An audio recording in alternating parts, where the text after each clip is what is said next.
Assalamualaikum warahmatullahi wabarakatuh. Halo teman-teman Sobat Unila, perkenalkan nama aku Nindi yang bakal nemenin kalian untuk ngobrol-ngobrol hari ini. Nah, seperti yang kita tahu, sekarang ini kan lagi masanya penerimaan mahasiswa baru ya. Dan pasti banyak banget pertanyaan dari para calon mahasiswa nih tentang jurusan atau prodi yang ada di Universitas Lampung itu sendiri. Nah, salah satunya adalah jurusan yang diminati oleh banyak orang ya, yaitu jurusan Pendidikan Bahasa Indonesia. Pasti dari kalian nih ada yang pengen banget tahu dan juga penasaran tentang jurusan Pendidikan Bahasa Indonesia ini. Nah, pas banget sekarang aku lagi barengan sama pihak dari jurusan Pendidikan Bahasa Indonesia, yaitu ada Bapak Bambang Riyadi SPD MPD dan juga Bapak Rahmat Prayogi SPD MPD selaku narasumber yang akan diajak ngobrol-ngobrol sama Nindi di hari ini. Halo Bapak, gimana nih Pak kabarnya? Alhamdulillah baik ya. Oke, baik ya. Nah, pasti pada penasaran kan ya sama dua narasumber yang bakalan Nindi ajak ngobrol di pagi hari ini ya. Boleh langsung diperkenalkan diri Pak, karena kalau misalkan kata pepatah kan tak kenal maka tak sayang ya. Kalau misalkan kalau bahasa Indonesia pasti ada pepatah-pepatah ya Pak ya. Oke, perkenalkan nama saya Bambang Riyadi, SPD MPD. Dalam hal ini saya selaku kebetulan Kaprodi Pendidikan Bahasa dan Sastra Indonesia. Baik. Kemudian hari ini saya juga bawa rekan kami dari tim Prodi. Silakan Pak. Ya, perkenalkan nama saya Rahmat Prayogi, SPD MPD. Saya dipercaya selaku pembina mahasiswa Oke, baik. di prodi kami dan juga selaku tim penjamin mutu program studi di Magister Pendidikan Bahasa dan Sastra Indonesia. Oke, baik. Salam kenal ya Pak dari kami dan juga pasti teman-teman Sobat Unila udah pada kenal juga ya sama Bapak Bambang dan juga Bapak Yogi ya. Nah, sebelum membahas lebih lanjut mengenai pendidikan bahasa Indonesia nih Pak, teman-teman Sobat Unila pasti pada penasaran, termasuk Nindi juga penasaran banget nih. Gimana sih sejarah awal terbentuknya program studi pendidikan bahasa Indonesia di Universitas Lampung ini sendiri? Tentu kalau sejarah itu sepertinya malah sebelum kami lahir prodi ini sudah ada gitu ya. Udah termasuk lama juga Iya, berarti lama ya Pak sekali ya? sekitar tahun 80-an gitu ya. Jadi termasuk prodi tertua lah di Universitas Lampung. Jadi tepatnya lahirnya kapan mungkin kalau di dalam teks-teks kami itu malah tidak tertemui kapan SK pertamanya gitu ya. Baik. Sudah hilang mungkin. Cuman ada perubahan memang perkembangan prodi ini gitu ya. Awalnya prodi ini lengkapnya itu pendidikan bahasa dan sastra Indonesia dan daerah, ada dan daerahnya gitu ya. Jadi dalam kurikulumnya itu selain pendidikan bahasa dan sastra juga ada materi-materi tentang bahasa Lampung. Karena waktu itu belum ada prodi bahasa Lampung gitu. Nah, kemudian tahun berapa Pak Yogi saya lupa. 2011 perubahan prodi, nama prodi. Kami mengajukan perubahan ke kementerian, kemudian fokus saja pada pendidikan bahasa dan sastra Indonesia. Jadi sejak tahun 2011-an prodi kami sampai saat ini bernama Pendidikan Bahasa dan Sastra Indonesia tentunya. Oke, baik. Berarti sudah berpisah dengan bahasa daerah Ya, itu sendiri. karena bahasa daerah kebetulan sudah ada prodinya sendiri gitu. Oke. Nah, ini kan udah berdiri lama ya Pak ya untuk pendidikan dan juga sastra bahasa Indonesia ini. Nah, untuk akreditasi pendidikan bahasa Indonesia Universitas Lampung ini apa nih Pak? Oke. Alhamdulillah tahun 2018 sampai saat ini ya, karena masa akreditasi kan 5 tahun.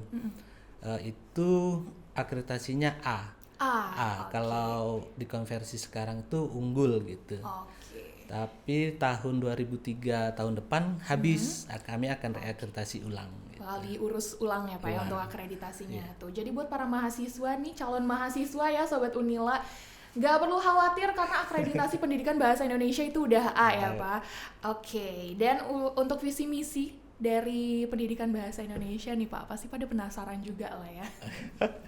Ya, visi misi kami kan disusun sekitar 4 tahun yang lalu gitu ya.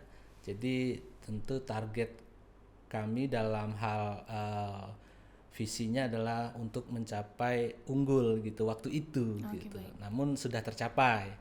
Tentu ketercapaian ini berkat kerja keras semua tim di prodi gitu ya. Terkait dengan misi, tentu ada tidak terlepas dari Tridharma perguruan tinggi. Kami akan menyelenggarakan pembelajaran yang bermutu, kemudian melakukan penelitian yang bermutu dan sesuai dengan bidang bahasa dan sastra, kemudian melakukan pengabdian kepada masyarakat, mengimplementasikan ilmu-ilmu pendidikan bahasa dan sastra Indonesia. Selain itu juga kami akan menjalin kerjasama dengan mitra-mitra terkait dengan penyelenggaraan pendidikan bahasa dan sastra Indonesia. Oke, baik. Nah, yang jadi banyak banget pertanyaan dari calon mahasiswa nih ya Pak ya. Termasuk dulu juga sempat nih Nindi bertanya-tanya ketika masih jadi siswa SMA, untuk pendidikan bahasa Indonesia ini tuh biasanya nerima berapa banyak mahasiswa sih Pak per tahunnya? Dan juga kebanyakan itu diterima melalui jalur apa?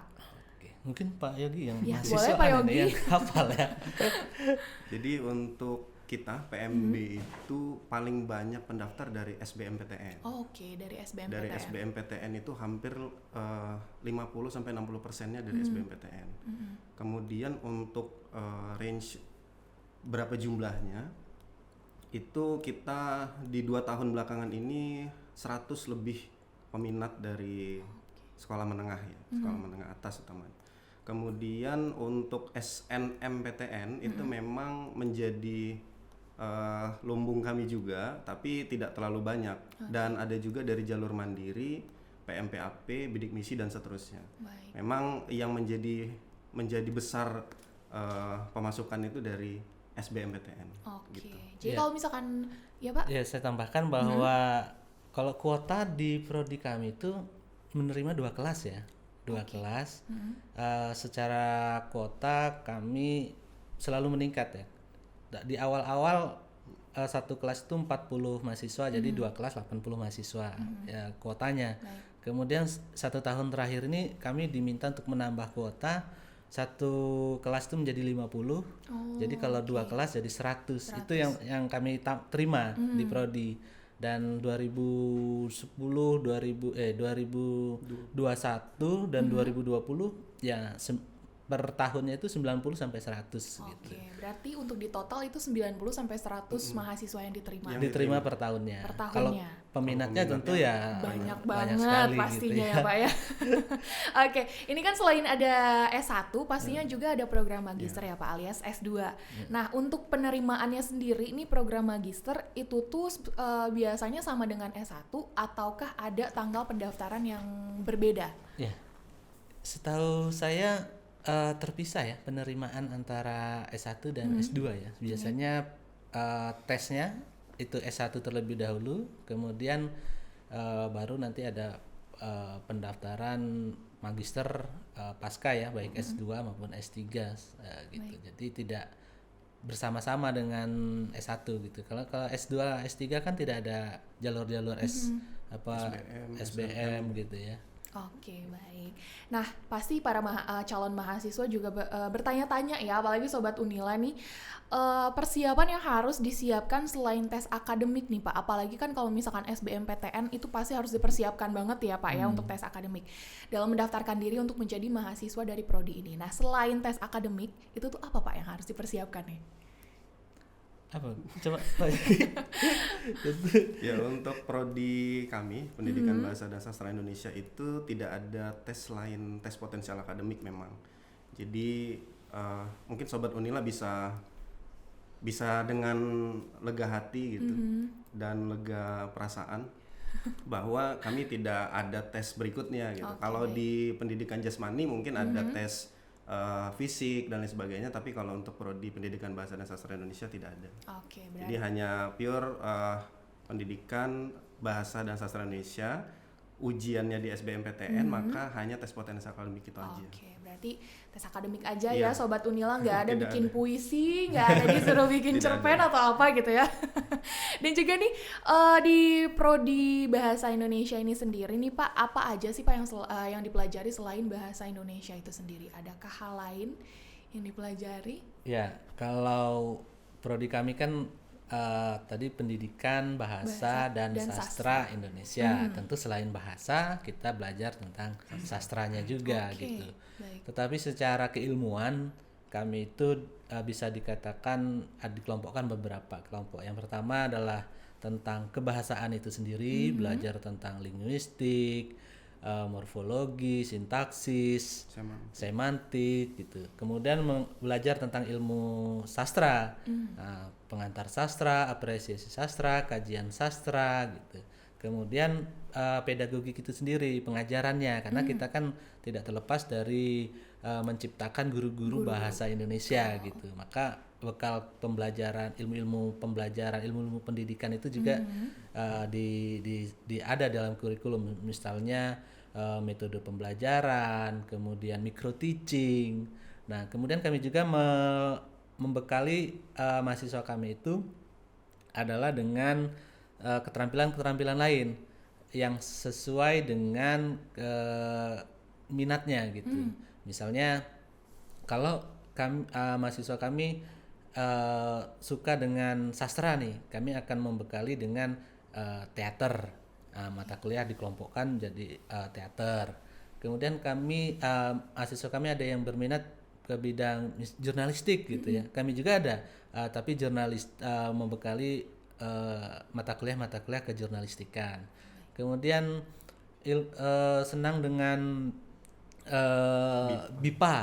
Nah, kami juga BIPA itu bahasa Indonesia penutur asing gitu ya. Jadi membekali mereka untuk jadi pengajar bahasa Indonesia untuk penutur asing gitu. Baik. Jadi ada mata kuliahnya dikelompokkan sendiri. Jadi nanti mahasiswa tinggal milih. Saya selain khusus tadi sebagai guru bahasa Indonesia, mereka juga bisa menambah minat sesuai minatnya. Mau kemana nih saya? Apa calon guru BIPA? Apa mau lebih tertarik ke jurnalistikan atau ke teater atau kesastraannya gitu.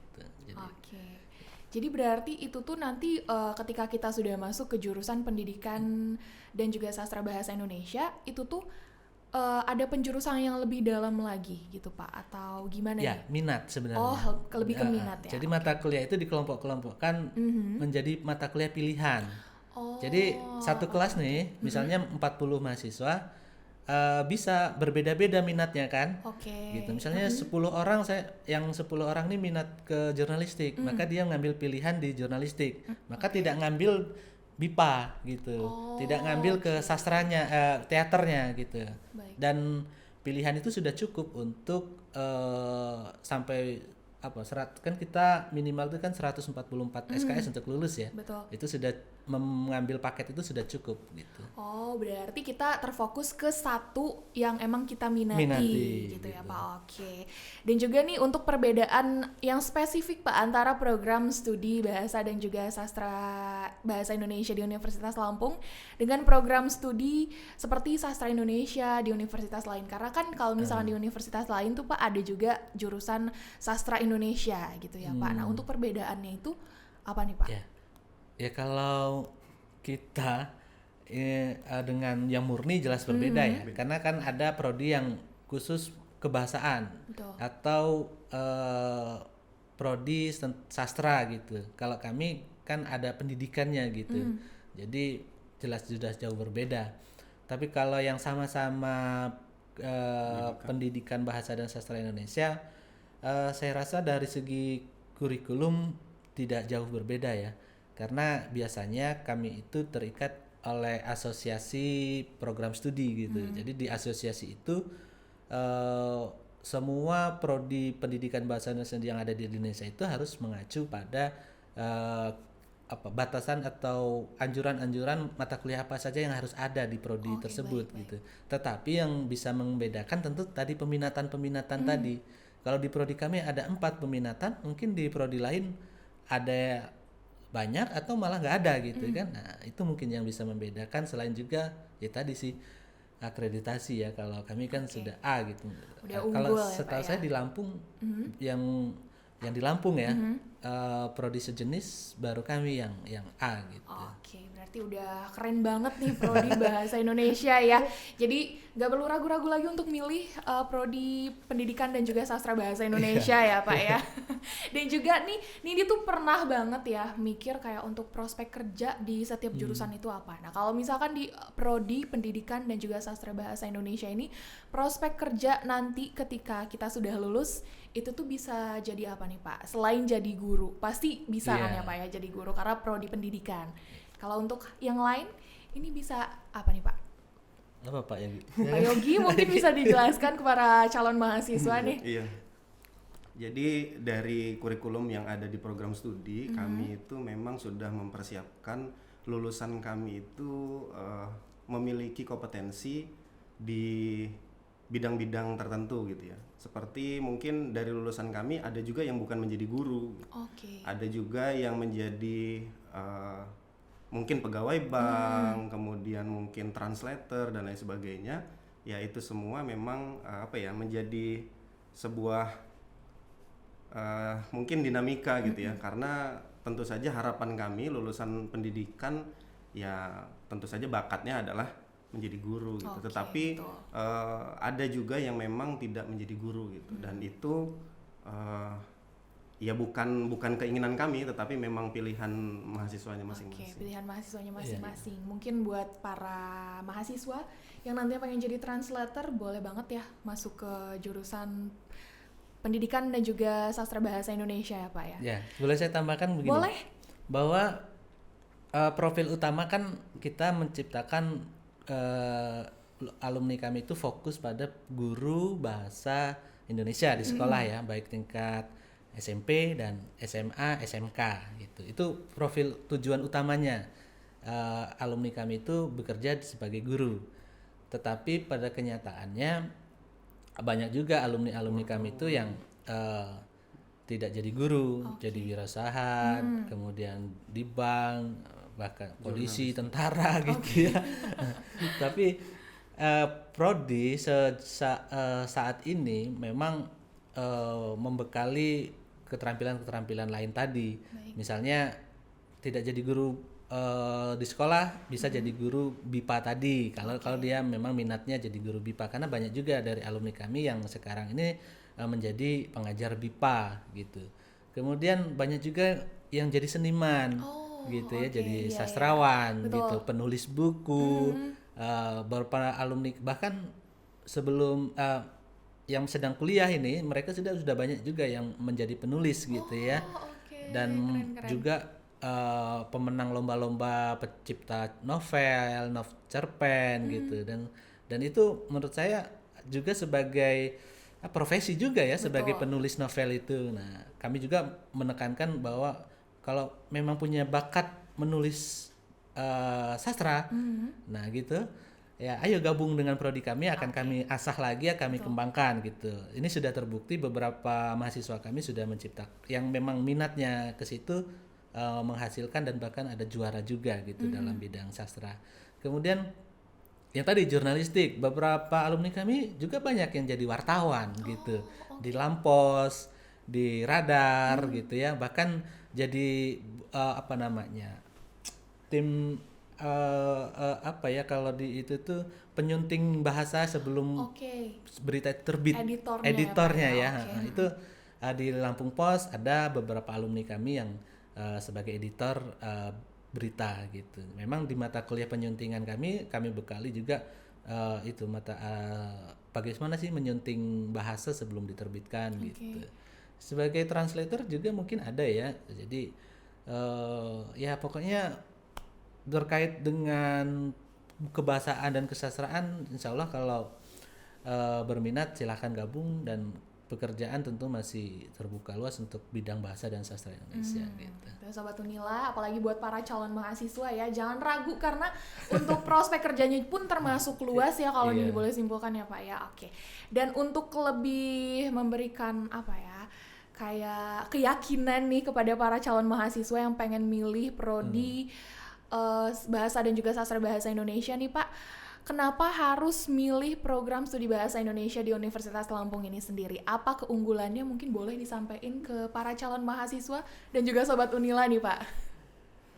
Oke, Sobat Unila yang memang berminat menjadi guru bahasa Indonesia, tentu pertama jangan ragu untuk memilih prodi kami gitu, selain karena statusnya adalah negeri gitu ya.